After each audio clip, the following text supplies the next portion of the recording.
My wife and daughter left me when I was ill. Years later, they came back to take over my house. But let's start from the beginning. Initially, I received a diagnosis of advanced Hodgkin's lymphoma, which was surprising. I had always led an active lifestyle, maintained a healthy diet, and consistently attended my annual doctor's appointments. The oncologist explained that the precise reasons behind the cancer remained unclear, despite the slim chance of survival with rigorous chemotherapy. I was determined to fight for my life after receiving my diagnosis. I sat down with my wife of 15 years, Desi, and our teenage daughter Luna to break the news to them. Understandably, they were devastated, but I reassured them that I would do my utmost to combat the disease. However, I couldn't help but worry about how this would affect our family dynamics. The doctor had warned me that the chemotherapy would be debilitating, and he mentioned that many marriages don't survive such treatments. Later that night, I expressed my concerns to my wife. She assured me that she would stand by me through sickness and do everything in her power to support me. We were financially stable thanks to my good insurance, sizable savings, and a trust fund for my late grandfather. Our house was fully paid off, and I had set aside money for Luna's college education in case anything happened to me. A week later, I started chemotherapy, and it was incredibly taxing. I returned home feeling utterly drained, as if I had been hit by a freight train. I could barely manage to feed myself, let alone perform basic tasks like bathing or walking. My wife and daughter stepped up to help me, taking care of meals, housework, driving me to chemo appointments, and ensuring my prescriptions were filled. I tried not to burden them too much and did what I could when I had the energy. This went on for 2 grueling months. However, I began to notice signs of agitation from my wife and daughter. There was a growing reluctance whenever I asked for their assistance. Even my daughter stopped responding when I requested something as simple as a glass of water or help getting some fresh air. Things reached a breaking point when I had an early chemo appointment one day. I realized I was running late and my wife had not yet come down from her room. I called up to check on her and she merely suggested I take an Uber to the hospital because she was tired. I was shocked by her response, but not knowing what else to do. I called for an Uber and also contacted the hospital to request assistance, as my wife wouldn't be there to support me. Fortunately, my Uber driver was incredibly kind and ensured I safely reached the hospital. She even offered to drive me back home after my treatment. I was grateful, but it was disheartening to rely on the kindness of strangers. When I returned home that day, the situation had taken a troubling turn. After a few hours of rest, I mustered the courage to confront my wife and daughter about their recent behavior. I had noticed a distinct chill in their demeanor lately, and it was becoming increasingly difficult to ignore. I asked them if they felt like I had become a burden on them. My wife, with a heavy sigh, admitted that they were feeling overwhelmed. My daughter timidly admitted she hadn't expected me to be so needy and demanding during my illness. I decided it was time to discuss possible solutions. I suggested hiring a nurse who would come in a few days a week to assist me with daily tasks and take me to my chemotherapy sessions to make things easier. Anticipating days when I'd be too weak to walk or even talk, I ordered a wheelchair. To my relief, they agreed to this proposal.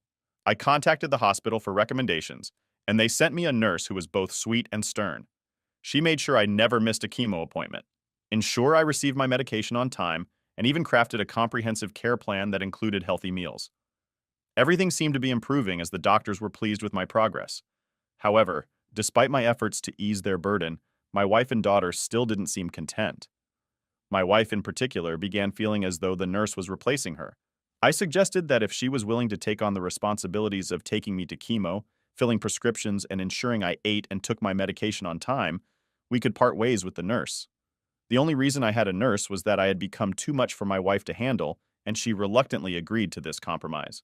She asked if we could find a male nurse instead, but I explained that there were none on the hospital's recommended list. The nurse we had was chosen for her experience with cancer patients and her understanding of my specific needs. She was meticulous, attentive, and highly respectful towards both my wife and daughter. I made it clear that the only way the nurse would be replaced was if my wife and daughter were willing to shoulder her responsibilities. My wife was not pleased with this proposal and retorted that I should do more for myself instead of making my condition everyone else's problem. I tried to reason with her, explaining that there were days when I could barely lift my head, let alone stand up. The chemotherapy had taken a severe toll on my body. In a fit of rage, she stormed upstairs and began slamming doors. I chose to ignore her tantrum, realizing that her negativity would only hinder my recovery. My main focus remained on my health and well-being. Later that night, I received a call from my mother-in-law who lived 2 states away. She expressed her displeasure about me bringing another woman into her daughter's house. Technically, the house was in my name as I had owned it before our marriage, but I decided to take the high road. I politely explained that I needed help, and the level of assistance I required exceeded what her daughter was willing to provide. Thus, I had to bring in a nurse to ease the burden on my family. I emphasized that the nurse's presence would only be temporary, lasting for the duration of my remaining month of chemotherapy, provided the cancer didn't persist or worsen. She didn't seem entirely convinced, but eventually she left me alone, which was all I wanted for about a week. After that conversation, things seemed relatively normal. My treatment continued to progress smoothly. Then, on one fateful day after returning from a chemotherapy session, I was greeted by a moving truck parked in front of my house. My wife and daughter had packed up all their belongings and informed me that they were going to stay at their mother's place. I was deeply hurt and upset, but exhaustion held me back from expressing my feelings properly.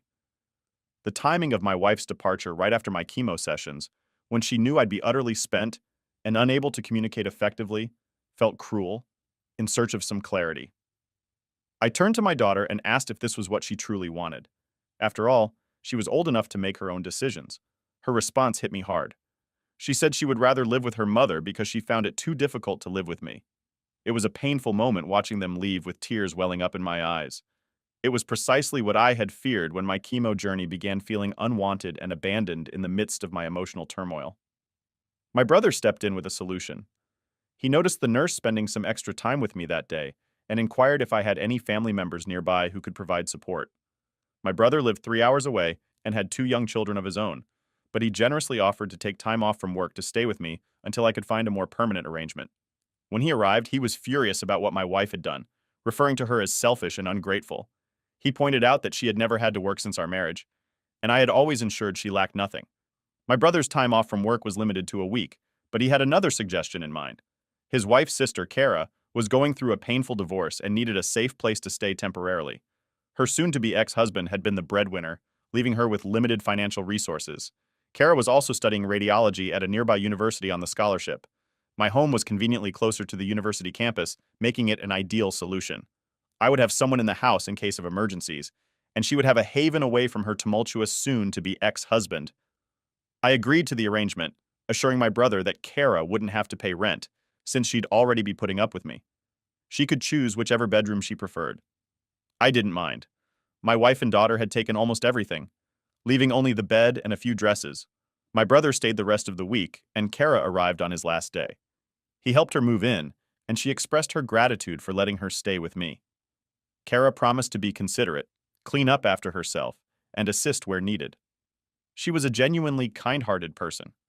I explained to her that she wouldn't have to do too much since my nurse would now be coming in 7 days a week instead of the previous 4. I bid farewell to my brother and helped Kara settle in as best as I could. In the weeks that followed, things went relatively smoothly. I missed my wife and daughter, but it appeared that I was the only one feeling that way because they didn't even bother to call or check up on me. Kara's presence proved to be a tremendous help. She took care of grocery shopping, handled most of the cleaning, and even assisted with meal preparation throughout this time. She never uttered a single complaint. About a month and a half after my wife's departure, I received the news that I was cancer-free. A momentous occasion celebrated by ringing the bell at the hospital. My nurse asked me what I wanted to do next. Now that I was essentially cured, my immediate decision was to file for a unilateral divorce, free myself from a marriage that had proven to be unsupportive during my challenging journey. With the divorce proceedings in motion, my focus shifted toward the next crucial step recovering from cancer. It was a journey in itself, slowly but surely. I began to regain my strength, my hair grew back, my scar started to heal, and I was putting on weight. I stuck to my healthy meal routine for the most part, but I allowed myself some cheat days to savor the favorite meals I had missed during my illness. It's been 6 months now since I've been declared cancer-free, and I believe I'm finally ready to move on with my life. I made a call to my old job and they're willing to rehire me for remote work if I choose to return. I think I'll take them up on the offer because I'm planning to move away. While I have an attachment to my house, there are too many painful memories here. I yearn for a fresh start with something smaller. My wife doesn't know it yet, but I'm planning to give the house to Kara. She came through for me when I was at my lowest, showing immense kindness, even though we were practically strangers. She's free to sell it if she wishes. I no longer want anything to do with it, especially if it means my wife or daughter could lay claim to it. My new place is in a quiet neighborhood in the countryside, and I'm eagerly looking forward to this new beginning. Update number 1. Hey, wife and daughter. It's been over a year since my initial diagnosis, and I've settled into my new place and neighborhood nicely. There are plenty of friendly folks around here, and I've made friends with my neighbors, including Sophia, who lives across the way. She's a widow who lives alone with her kids scattered across the country, visiting only during Christmas and her birthday. Sophia invited me to her porch for drinks and conversation, and she shared the heartbreaking story of losing her husband to lung cancer. She emphasized how important life insurance was for her family's financial security. During our conversation, I opened up about what happened with my wife and daughter.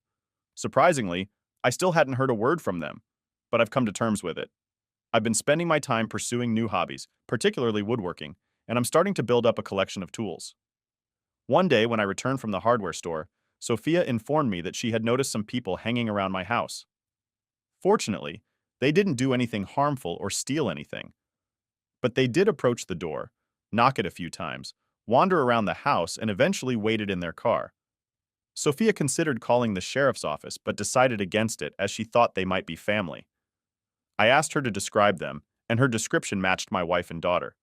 I couldn't fathom how they had found my new residence, as only my brother and his wife knew my current address. It left me wondering why they were looking for me after leaving almost a year ago without looking back. Sophia had assured me that if they returned, I shouldn't come out and she would handle the situation. Frankly, I had no desire to interact with them after they abandoned me when I was at my lowest point. Later that night, I called my brother, who informed me that my wife and daughter had been harassing Kara and her roommate at my old house. Fortunately, Kara had documented proof that the house was now in her name, and she had explained that she had bought it for me.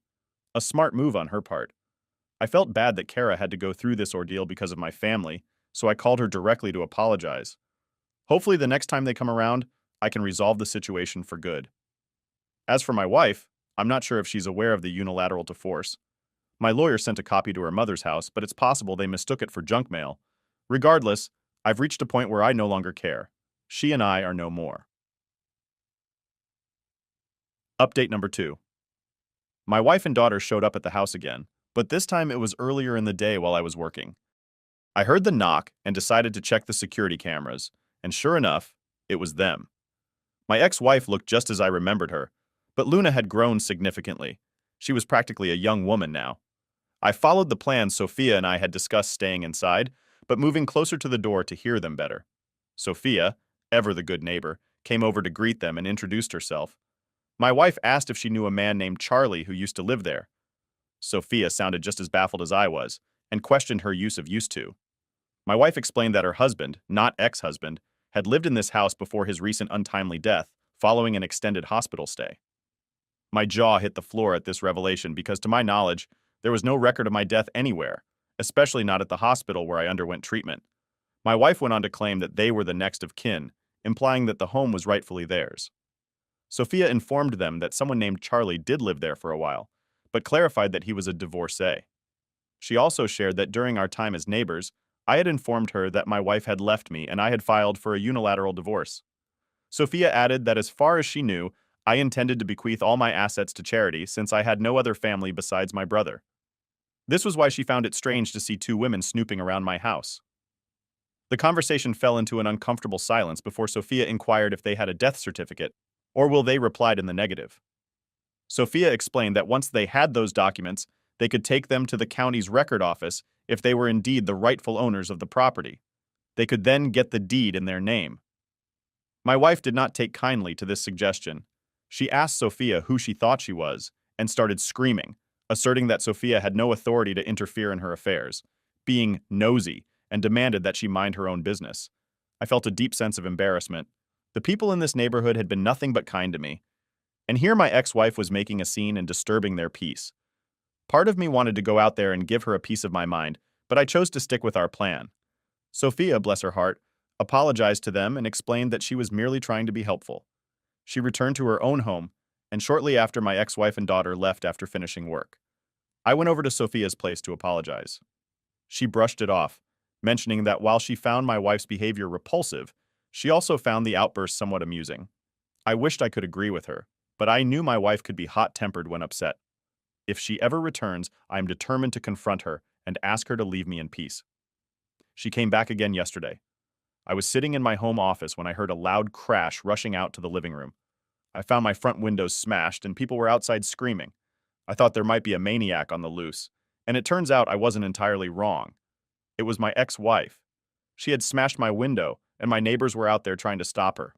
Apparently, she had been causing a ruckus for a while, but I hadn't heard it because I had my noise-canceling headphones on while doing some quiet work. Frankly, I wouldn't have heard her, even if I hadn't passed the mic for a break. When I got outside, two of my elderly neighbors were doing their best to restrain my axe from causing more damage. Both she and Luna were holding bats, and they had already broken a few of my potted plants. I grabbed her by the arm and asked if she had lost her darn marbles. Needless to say, she was shocked to see me, or rather, shocked to see me alive. I told both her and my daughter to get off my property before I called the cops. Unbeknownst to me, my neighbors had already placed the call. She seemed hurt by my words and asked why I hadn't contacted her after I got better. She insisted that she and Luna would have come back. I told her that when we got married, we made vows to stand by each other in sickness and health. And she broke those vows. I wanted nothing to do with her anymore. She's no longer my wife. I sent the divorce papers months ago. I asked her again to leave. Then she asked about our daughter and mentioned that she's going to college next year and she can't afford the tuition of her own. I replied, "Your daughter was fine with abandoning me too, and I'm ready to give up all my parental rights to you. You should have thought of that before you abandoned me. I don't want anything to do with either of you." After hearing that, she went from upset to angry, calling me selfish and heartless, which I found rather amusing, given the circumstances.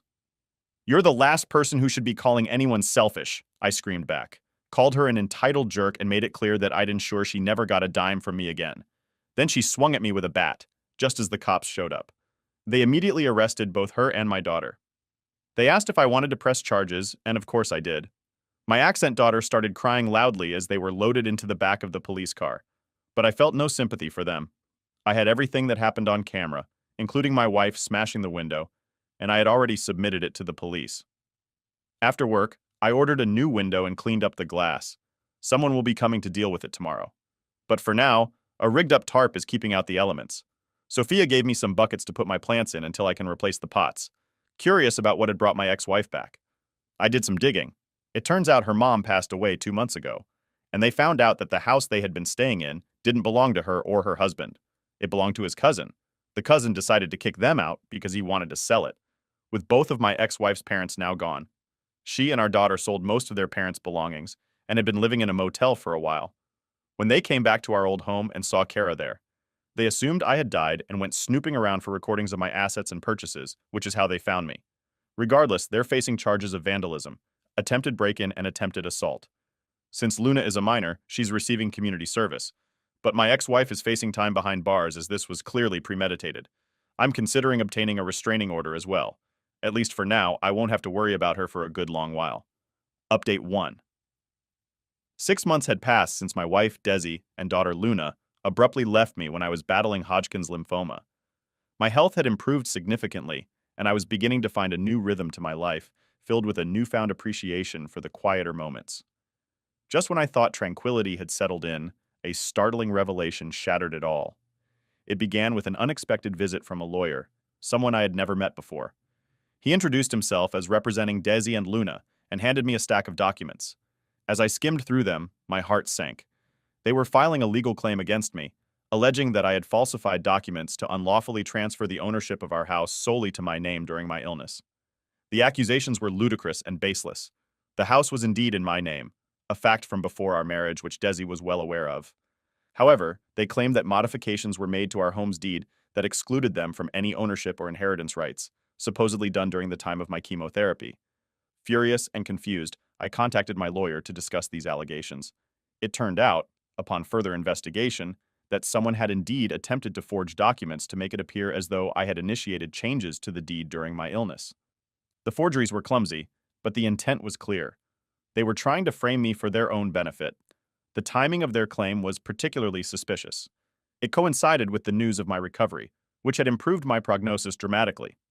It seemed they hoped to leverage my initial poor health prognosis for sympathy in court to push through their fraudulent claim. I was devastated, but resolute in fighting back.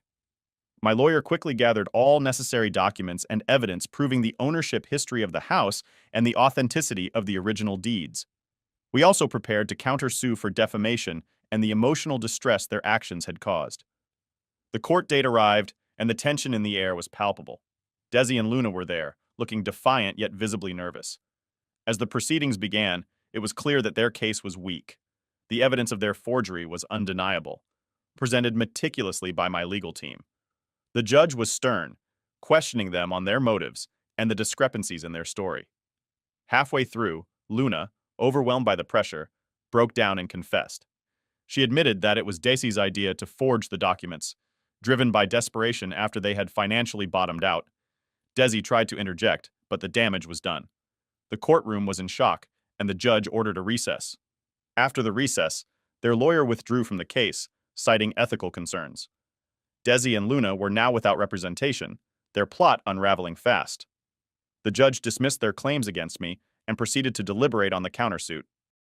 In the end, the court ruled in my favor, not only dismissing the fraudulent claim but also awarding me damages for the ordeal they put me through. Desi and Luna were also ordered to pay restitution for the legal expenses incurred. As they left the courtroom, Desi avoided my gaze, but Luna lingered. She approached me, tears in her eyes, apologizing for everything. It was a moment of raw emotional honesty. She admitted being manipulated by her mother and expressed regret for the pain they had caused.